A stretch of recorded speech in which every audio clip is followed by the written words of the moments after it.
যাচ্ছি ভালো থেকো, আকাশের ঠিকানায় চিঠি লিখো, দিয়ে তোমার মালা কানে।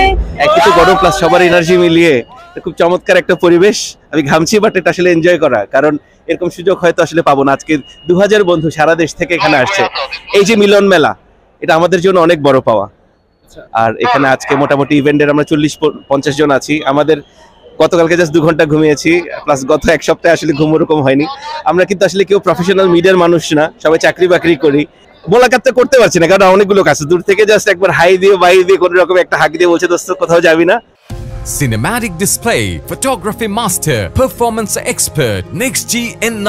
এটা অবশ্যই আমাদের একটা মানে আবেগের জায়গা। আমরা এসএসসি পাস করেছি 1998 সনে, 26 বছর চলছে। এটা অবশ্যই একটা অন্যরকম একটা আবহাওয়া। আর আজকে এই যে বন্ধুদের একটা মিলন মেলা, দেশ বিদেশের নানান জায়গার বন্ধু বান্ধব আজকে এই প্রোগ্রামের জন্য বিশ্বের বিভিন্ন জায়গা থেকে আসছে। অবশ্যই আমাদের একটা ভালো লাগা, একটা অন্যরকম অনুভূতি কাজ করতেছে ভাইয়া। অবশ্যই ভাই ফিউচার অনেক প্ল্যানিং আছে। আমরা অনেক সেবামূলক কাজ করছি, অনেক অসুস্থ রোগীদের আমরা সাহায্য করতেছি বিভিন্নভাবে গ্রুপের পক্ষ থেকে। আমাদের অনেক প্ল্যান আছে ভবিষ্যতে। অনেক এক্সাইটমেন্ট ছিল, কিভাবে কি করব, কখন যাব, কোন বন্ধুদের সাথে যোগাযোগ করব, সবকিছু মিলে অনেক এক্সাইটমেন্ট কাজ করেছে। বেসিক্যালি হচ্ছে কি এখানে আমাদের এসএসসি পাশের পরে 25 বছর অলরেডি অতিবাহিত হয়ে গেছে। মানে সবারই বয়স এখন 40 কোটা পেরিয়ে গেছে। এরকম আয়োজনের একটা বড় হচ্ছে কি সব বাংলাদেশের সবগুলো ফ্রেন্ডকে আমরা একসাথে পাবো, এই ইয়েটা ছিল। সেইটার রেজাল্ট এখন পাচ্ছি।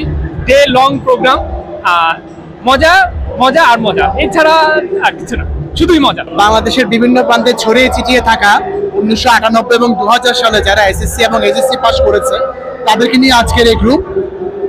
আমাদের গ্রুপের এটা প্রবাবলি 3rd এত বড় একটা গ্যাদারিং হতে যাচ্ছে। সো সবাইকে আসলে এক করা চারটিখানি কথা না। খুব মজা লাগছে, সবচেয়ে বড় কথা সব বন্ধুদের সাথে একসাথে দেখা, এটা একটা আলাদা মজা। খুবই ভালো লাগতেছে, খুবই খুব ওয়েল অ্যারেঞ্জমেন্ট। প্লাস হচ্ছে আমরা শিবপুর থেকে আসছি একটা আলোড়ন সৃষ্টি করার জন্য। মানে সেটা আসলে এতটা আনন্দদায়ক, সেটা বলার মতো না, যে সবাই অ্যাডজাস্ট করবো এবং সবাই মিলে অনেক মজা করবো। এটা পাথর আইডিয়া।